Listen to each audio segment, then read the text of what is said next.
Na iftari ya leo ambayo tuliokuwa nayo hapa ililenga hasa wanafunzi wale ambao wanaofanya mashindani. Kwa hivyo kwa hali kama hii tumeomba na wale wengine wahisani ambao walitusapoti, lakini pamoja na wengine ambao wanapenda kutazama mashindano ya Qur'ani walikuja nao kuunganika na vijana wapate furaha, na vijana wajisikie kama kumbe kuna watu tunao kwenye mashindano, kwenye kuftari, yani kuwapa support, wasijisikie yani kuchangamke kidogo. Suli hali tunashukuru Mungu kwa sababu hatujafanya lote kwa uwezo wetu, bali ni uwezo Allah subhanahu wa ta'ala aliyotujalia. Hatuna jambo, hatuna kitu, hatuna uwezo mkubwa, lakini tumeamua tu kile tulichokuwa nacho tufanye, kila mmoja apate kidogo, tupate ibada ile ya kuftari.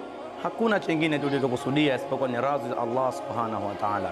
Kwa hiyo mimi niseme natoa shukrani zangu za dhati kwa watu wote ambao wamehusika na wamepambania hili swala la mashindano Qur'ani likawa mpaka fitarisho pia ikawa, na pia nashukuru